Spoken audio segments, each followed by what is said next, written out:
सदगुरु कबीर कौन थे बताने की आवश्यकता नहीं। उनके माता पिता कौन थे, उनका जन्म किनसे हुआ था बताने की आवश्यकता नहीं। उनकी जाति क्या थी, उनका वर्ण क्या था बताने की आवश्यकता नहीं। सदगुरु कबीर सबसे पहले एक मनुष्य हैं और मनुष्य के माता पिता मनुष्य होते हैं। मनुष्य की जाति मनुष्यता होती है, उसका धर्म भी मनुष्यता ही होता है। अब इतनी सी बात जो लोग नहीं समझ पाते वे कबीर पर बोलने का अधिकारी कहाँ से हो जाते हैं।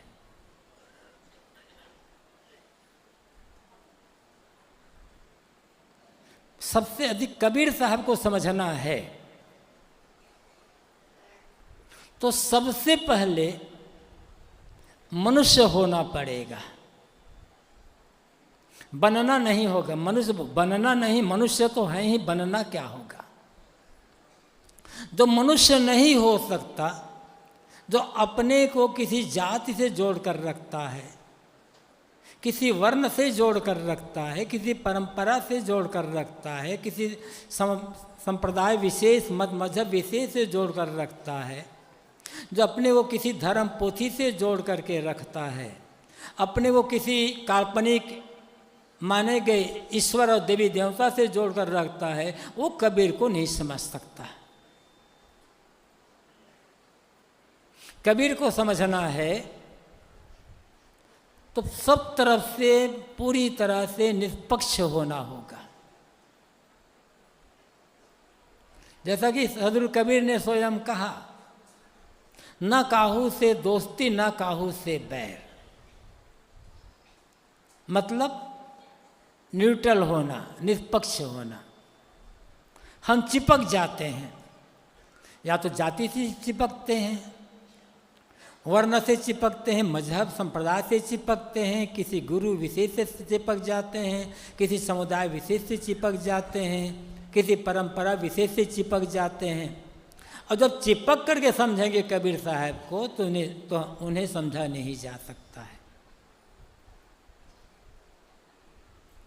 कबीर साहब को समझने के लिए स्वयं कबीर बनना पड़ेगा।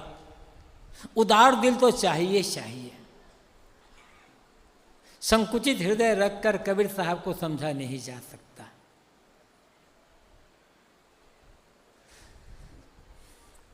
कबीर साहब को समझने में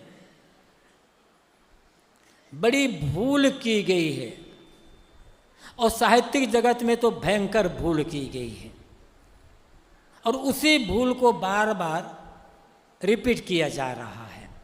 किसी एक ने लिख दिया, बस अब लकीर के फकीर बनकर है, उससे अलग हट करके सोचने का ही नहीं है। किसी ने लिख दिया कबीर विधवा ब्राह्मणी के पुत्र थे। ऐसे महाशयों से ये पूछना है कि वो विधवा ब्राह्मणी किसकी पुत्री थी, किसकी बहू थी, किसकी पत्नी थी, किस उम्र में विधवा हुई थी, किससे ब्याही गई थी वो। इतना तो जानते होंगे ना वो लोग, कृपा कर देते ये भी लिख करके बता देते। अमुक की बेटी थी, अमुक की बहू थी, अमुक की पत्नी थी, अमुक उम्र में विधवा हो गई और इनके द्वारा गर्भवती हो गई, क्लियर बात आ जाती। लेकिन सड़ी हुई बुद्धि, सड़ा हुआ दिमाग कि ब्राह्मण का बेटा ही विद्वान हो सकता है, इसलिए जिस किसी पास से तोड़ ताड़ करके कबीर को विधवा ब्राह्मणी का बेटा बताओ। गैर हिंदू गैर ब्राह्मण तो कभी विद्वान और इतना बड़ा संत हो ही नहीं सकता। दूषित मानसिकता अभी भी साहित्यिक जगत में खूब अच्छी तरह से चल रही है और इसको लिखा पढ़ाया जा रहा है बार बार।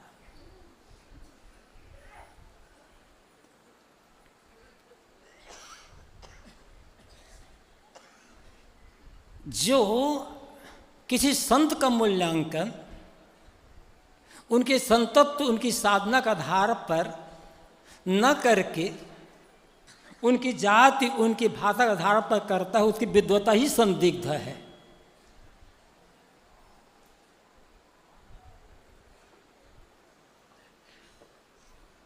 भाषा से क्या मतलब? भाषा तो बदलती रहती है। भाषा का एक रूप कहाँ निर्धारित है? जिस हिंदी भाषा में हम बोलते हैं, कितना परिवर्तन इसमें हो चुका है, कितनी भाषाओं के शब्द इसमें मिल गए हैं। शुद्ध हिंदी कौन बोलता है आजकल?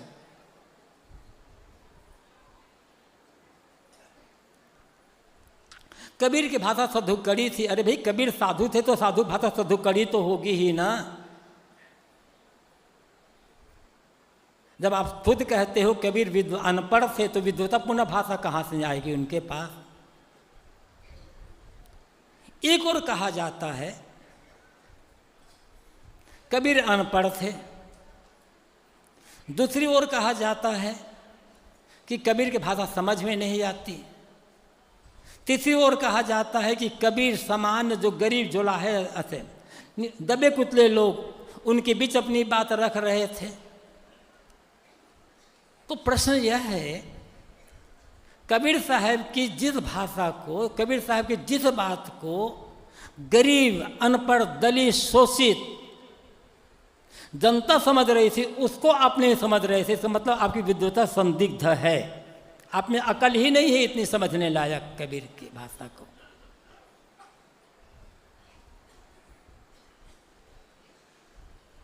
इसलिए मैंने कहा कि कबीर साहब को समझना है तो सबसे पहले सारा आवरण हटाकर, सारे मुखौटे हटा करके मनुष्य होना पड़ेगा।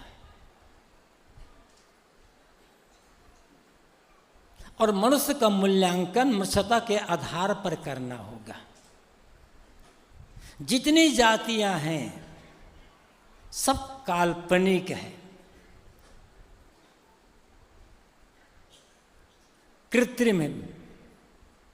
लेकिन जातियां बड़ी हो गई और जातियों के तले दबा इंसान छोटा हो गया।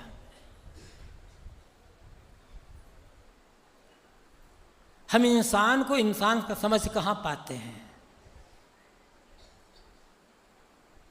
कोई मिलता है तुरंत पूछते हैं कि कौन दूध हो, कौन जाति हो, या नाम के आगे कोई टाइटल के पूंछ नहीं लगाया आदमी ने तो उसकी पूंछ जानना चाहते हैं कि तुम पूंछ किसकी लगाते हो। उस नाम के आगे जो पूंछ लगा लिया जाता है उसके आधार पर कहते हैं हाँ, ये आदमी हमारा है कि पराया है, कि छोटा है कि बड़ा है। यहाँ इतने लोग बैठे हैं, क्या कोई बता पाएगा कि यह आदमी अमुक जाति का है, आदमी अमुक जाति, यह आदमी अमुक जाति का है? जो जानता ना हो किसी को इनमें से, वो बता पाएगा इसकी जाति। लेकिन बता तो सकता ना कि इतने इंसान यहाँ बैठे हुए हैं, इतने मनुष्य बैठे हुए हैं। कबीर साहब की सबसे बड़ी चिंता है सिर्फ इसी बात पर है कि इंसान को इंसान कैसे समझा जाए और इंसान के साथ इंसानियत का व्यवहार कैसे किया जाए। हम इंसान को इंसान कहाँ समझते हैं?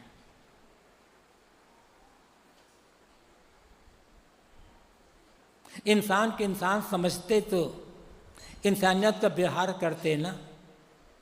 इतना हम आज के इस विज्ञान युग में 21वीं सदी में जी रहे हैं, क्या इंसान को इंसान समझ पाए हैं? आज भी कैसे कैसे अत्याचार किए जा रहे हैं। छोटी जाति, बड़ी जाति, तथाकथित बड़ी जाति के लोग छोटी जाति कहलाने वालों पर। कहाँ अकल आई है हमें आज का? जिस बात को अनपढ़ कहे जाने वाले कबीर समझ रहे हैं, उस बात को आज का पढ़ा लिखा सभ्य कहलाने का दंभ रखने वाला आदमी समझ नहीं पा रहा है। कितनी पीड़ा रही होगी कबीर साहब के मन में, और इसीलिए उन्होंने इस वर्णवाद जातिवाद का खुल करके खंडन कर दिया। साहब ने के अंदर कितना दर्द हुआ होगा, तब उन्हें कहना पड़ा, और किसी ले तो हो छींचा, तुमसे कहो कौन है नीचा। किसी आदमी से छू जाने मात्र से तुम अपने को छोटा मान लेते हो और पानी की छींटे मार करके अपने को पवित्र होने का ढोंग और नाटक करते हो। साहब कहते तुमसे नीच कौन होगा जो आदमी का आदमी मार रहे हैं। एक आदमी साफ पाक साफ सुथरा कपड़ा आदमी, चरित्रवान आदमी, जैसे छोटी जाति का मान लिया गया, वह किसी बड़ी जाति के आदमी को छू दिया तो कहते हैं मैं तो अब अछूत हो गया, मैं अपवित्र हो गया। अब पवित्र होने के लिए क्या करेगा वो? पानी की छींटे मारेगा। पता नहीं पानी में कितने लोगों को थूक मिली हुई है, मछली में धन्य टट्टी पेशाब किया हुआ है, वो पानी पवित्र हो गया। गंगा आदि नदी जो नदियाँ बहती है, कितने कितने लाश मिली रहती है पशु पक्षियों की, मछली मेढक और कितने जल जंतु के, कौन कौन नहा नहा कर उसमें थूके हैं, कपड़ा धोए हैं, क्या क्या किए हैं। वो पानी पवित्र है, किंतु आदमी अपवित्र है।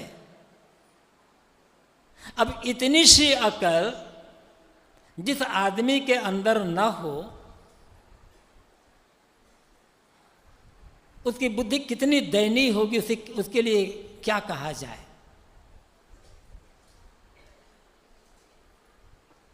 इन्हीं सब को देख करके कबीर साहब एकदम का मन तिलमिला जाता है।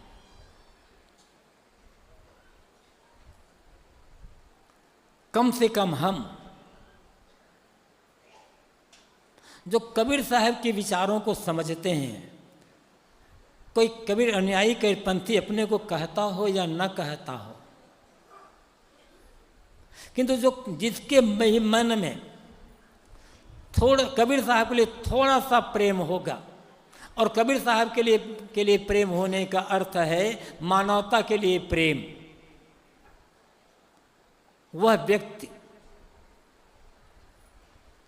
जाति के आधार पर किसी का मूल्यांकन तो नहीं करेगा कभी, उस चीज के भेदभाव तो नहीं रखेगा कभी। मानवीय प्रेम,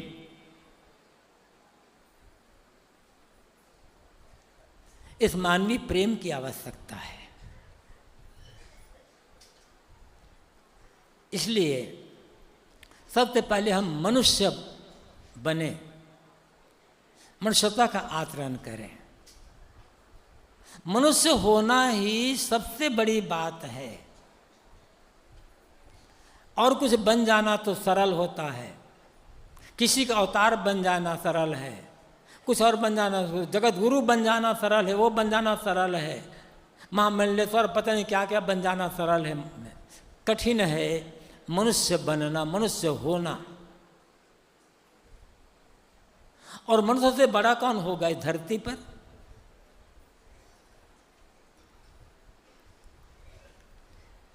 इस धरती में जब मनुष्य है तो धरती की शोभा है, और मनुष्य ना हो तो धरती में कौन शोभा होगा? सारे ज्ञान विज्ञान का अन्वेषण किसने किया? सारे मत पंथ संप्रदाय मजहब का प्रवर्तन किसने किया? सारे जितने भी ग्रंथ माने गए हैं, जिन पर ईश्वरीय वाणी होने का मुलम्मा चढ़ा दिया गया है, उनको लिखने वाला बोलने वाला कौन है? तमाम देवी देवता की कल्पना करने वाला कौन है? तमाम देवी देवताओं का सृजन करने वाला, उनका रूप गढ़ने वाला, उनका निर्धारण करने वाला कौन है? अति मानवीय कल्पना करने वाला कौन है? ये मनुष्य ही तो है ना। किंतु क्या सचमुच में हम मनुष्य का मूल्यांकन कर पाए, मनुष्यता को समझ पाए? कबीर साहब कहते हैं मनुष्यता को समझो। पहले आपको अपने उद्धार के लिए किसी को पुकारना नहीं, किसी के आगे नाक रगड़ने और गिड़गिड़ाने की आवश्यकता नहीं है। जो आदमी अपनी सत्ता और महत्ता को नहीं समझ सकता, जो आदमी बात बात में दूसरे का मुंह ताकता रहता है, वह आदमी क्या विकास कर पाएगा? कबीर साहब कहते हैं करु बहिया बला आपनी छाण बिरानी यास, जाके आंगन नदिया बहे सोकस मरे पियास। जिसके आंगन में नदी बहती हो वो प्यासा क्यों मरेगा? इसलिए अपने बाहुबल का भरोसा करो। बड़ों अपने से जो बड़े हैं वो भी मनुष्य ही है। उसे सब कुछ भी कहो, गुरु कहो, संत कहो, या अपने और उसको कोई आप नाम दे दो। कोई विद्वान है, कोई ज्ञानी है, कोई चीज है, लेकिन है तो मनुष्य ना। वे आदर्श हमारे लिए, हमें उनसे प्रेरणा लेने की आवश्यकता है, उनसे मार्गदर्शन की आवश्यकता है। मार्गदर्शन करने वाला कोई मनुष्य ही होगा, मार्गदर्शन लेने वाला भी मनुष्य, मार्गदर्शन करने वाला भी मनुष्य। किसी के आदर्श का अनुकरण करने वाले भी मनुष्य, और जिसको आदर्श माना जाता है वो भी मनुष्य। तो उससे तो प्रेरणा ली जा सकती है, लेकिन हम उनसे प्रेरणा न लेकर अपने कदमों पर न खड़ा हो करके बाहर पुकारते रह जाएं कि कोई आएगा और आकर हमारा उद्धार कर देगा। कबीर साहब इस धारणा के बिल्कुल ही खिलाफ है।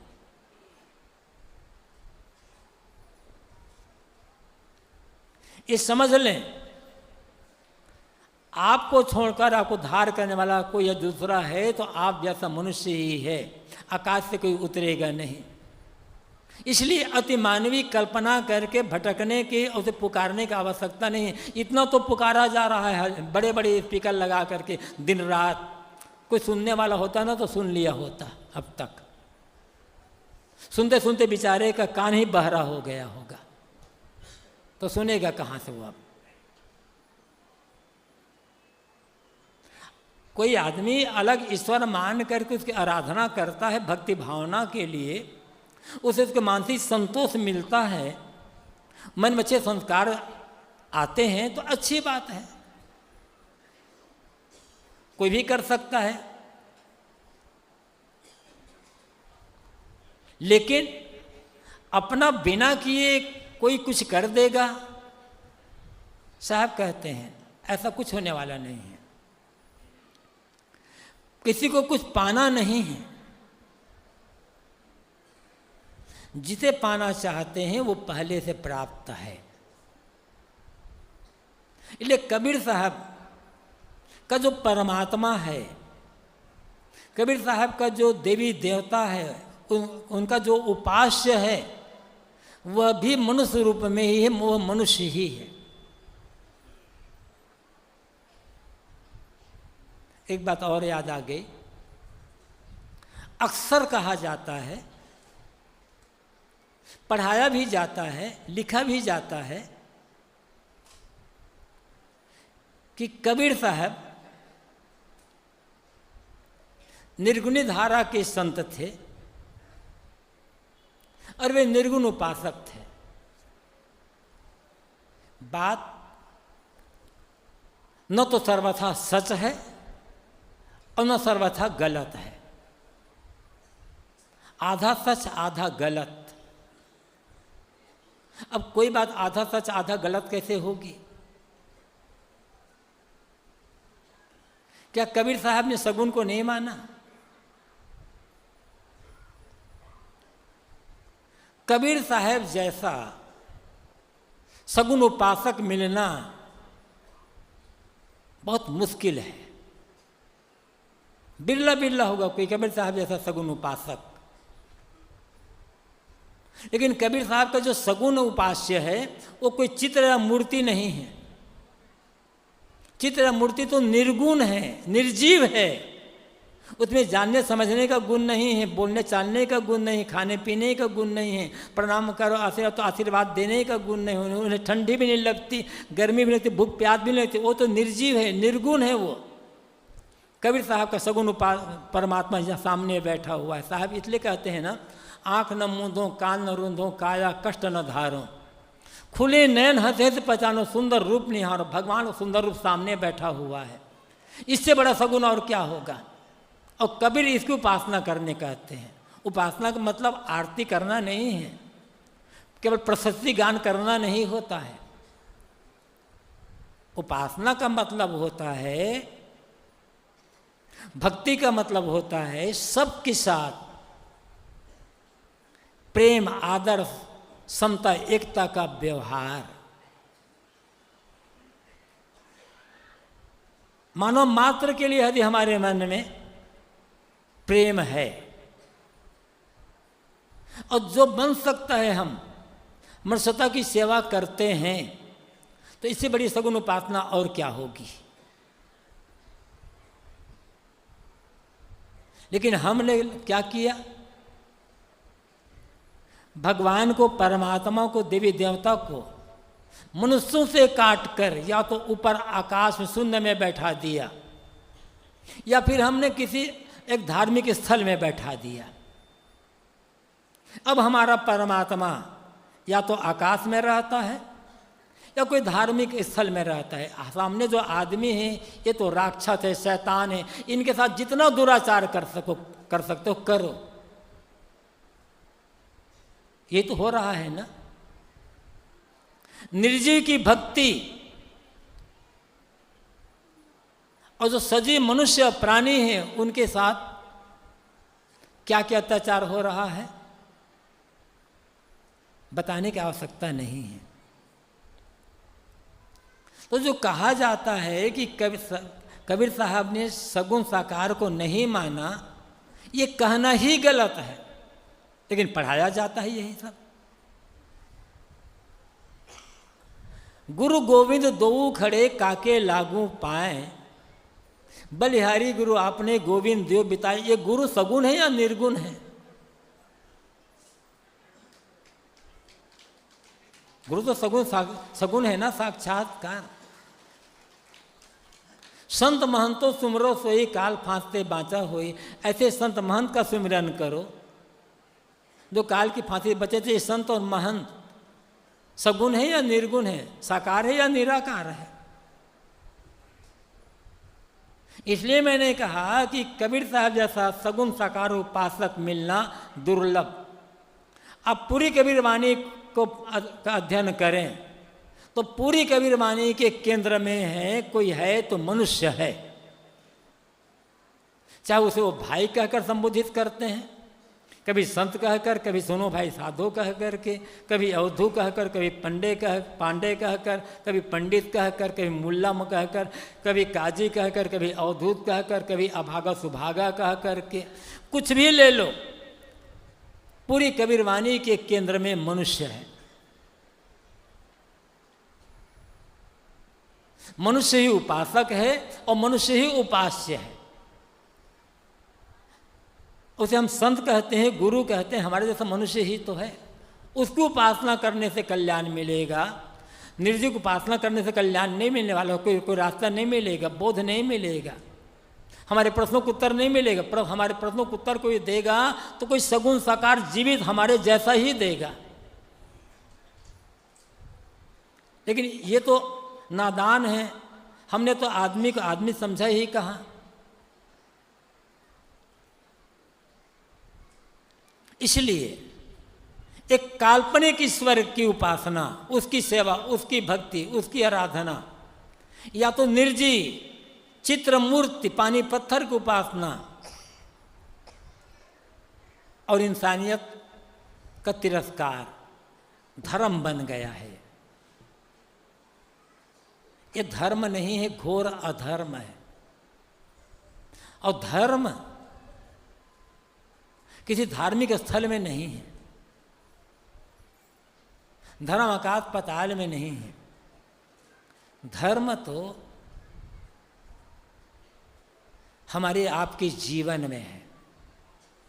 सुबह सत्र में मैंने कहा था, धर्म का अर्थ है ईमानदारी पूर्वक अपने कर्तव्य का पालन।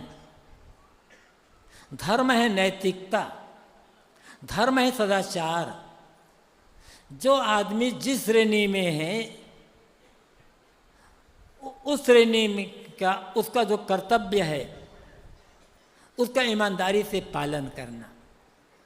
जीवन के जे सारे काम नैतिकता पूर्ण होना और जीवन का सदाचार पूर्ण होना, बस यही इसी में ही धर्म समाया हुआ है।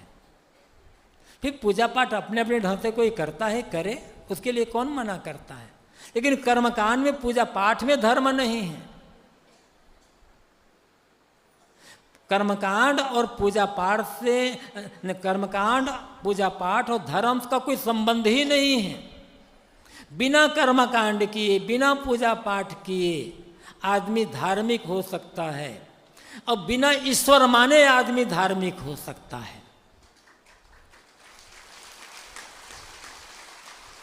धार्मिक होने के लिए किसी ईश्वर को मानना जरूरी नहीं है। मैं ये नहीं कहता कि ईश्वर मानने वाला आदमी धार्मिक नहीं हो सकता, ऐसा नहीं है। ईश्वर मानने वाला आदमी भी धार्मिक हो सकता है, और जिसे नास्तिक लोग कहते हैं धार्मिक लोग, ऐसा नास्तिक आदमी भी महाधार्मिक हो सकता है। और कोई ऐसा भी हो सकता है जो ईश्वर को उपासक तो है किंतु जिसे धार्मिक नहीं माना जाता। कबीर साहब का जो धर्म है उस धर्म के केंद्र में ईश्वर नहीं है। क्योंकि मैंने कहा कि धार्मिक होने के लिए ईश्वर को मानना जरूरी नहीं है। और कई बार मैं कहा करता हूँ,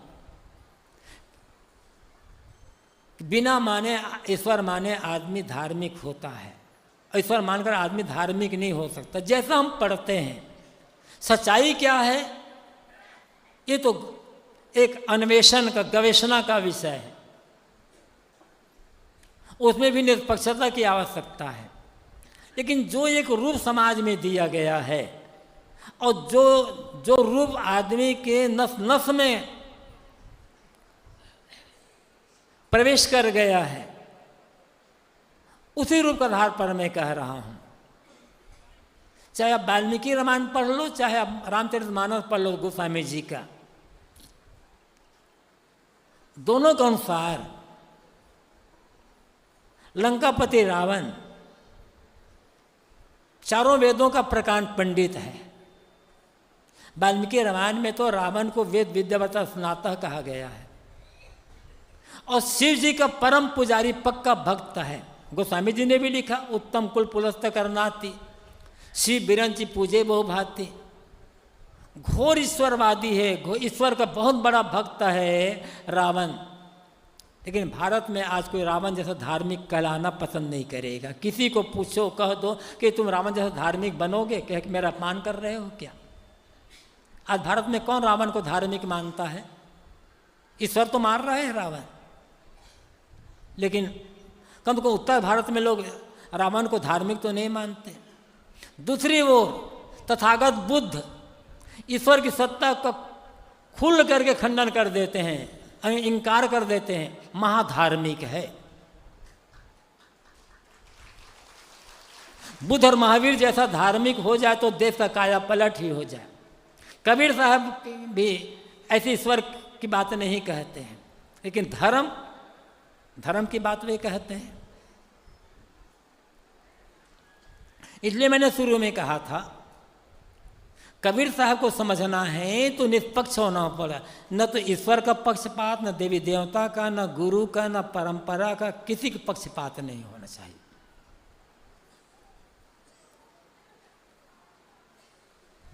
कहीं कुछ भी पकड़ बनाए, कुछ भी आग्रह रखे तो समझा नहीं जा सकता।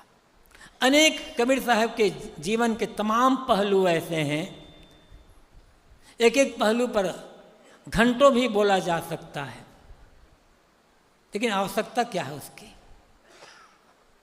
हम कितना समझ पाए हैं कबीर साहब को? कबीर साहब पर बोलना बहुत आसान है,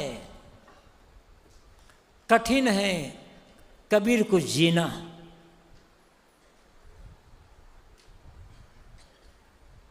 क्योंकि डर है हमें, हमारे मन में, कबीर को हम जिएंगे, कबीर पथ पर चलेंगे तो कौन कौन नाराज हो जाएगा। आज कुछ भी करने, कुछ भी बोलने के पहले हम सोच लेते हैं हमारे करने से, हमारे बोलने से अमुक लोग नाराज तो नहीं हो जाएंगे। स्वार्थ हमारा बहुत, हम आज जो कुछ भी चाहे बोलते हैं उसमें भी, करते हैं उसमें भी, सोचते हैं उसमें भी सेंटर में रहता है हमारा माना हुआ भौतिक स्वार्थ। हमारे स्वार्थ में, हमारी सुविधा में, हमारी प्रतिष्ठा में, हमारी धन दौलत में कहीं कोई आँच नहीं आना चाहिए। इसलिए हम मीठी मीठी बातें कह कर अपने को निकाल ले जाना चाहते हैं। कबीर साहब ने ऐसा नहीं किया। जिसे कुछ भी खोने का डर होगा, कुछ भी खोने का डर, चाहे वो खोना धन दौलत के लिए हो वो डर, चाहे वो डर प्रतिष्ठा खोने का हो, चाहे वो डर अधिकार खोने का हो, चाहे वो डर पद खोने का हो, चाहे वो डर सुविधा खोने का हो, ऐसा व्यक्ति कबीर साहब को नहीं समझ सकता और कबीर को जी नहीं सकता। जो पूरी तरह से निर्भय हो जाएगा, जिसे कुछ भी खोने का डर नहीं होगा, जिसका कोई अपना एक व्यक्तिगत स्वार्थ नहीं होगा, जो अपना सब कुछ समाज के लिए समर्पित कर रहा होगा, वही व्यक्ति कबीर साहब पूरा समझ सकता है और जी सकता है। हम कबीर को साहब को पढ़ते तो हैं, कबीर साहब अब बोल भी लेते हैं और एक अंदर अहम जगता है कि देखो हम कबीर साहब पर कितना बढ़िया बात बोल लेते हैं। जीते कितने हैं? आवश्यकता कबीर साहब पर बोल पाए या न बोल पाए, कबीर साहब को समझने की और कबीर साहब को जीने की, कबीर साहब को आत्मसात करने की है। जिसे मैंने कहा कुछ भी नहीं, केवल 2 बल चाहिए। कबीर साहब के पास क्या क्या था? न जाति बल, न वर्ण बल, न परंपरा का बल, न धन बल, न विद्या बल, न बुद्धि बल, न तो किसी मजहब संप्रदाय का बल, न किसी ईश्वरी वाणी का बल, न किसी अवतार पैगंबर का बल, कुछ तो नहीं था कबीर साहब के पास। सारे बलों से हीन थे कबीर साहब, लौकिक दृष्टि से देखेंगे तब। लेकिन चौराहे पर खड़े होकर डंके की चोट पर कहते हैं बेमुरवत कहते हैं, डरते नहीं हो।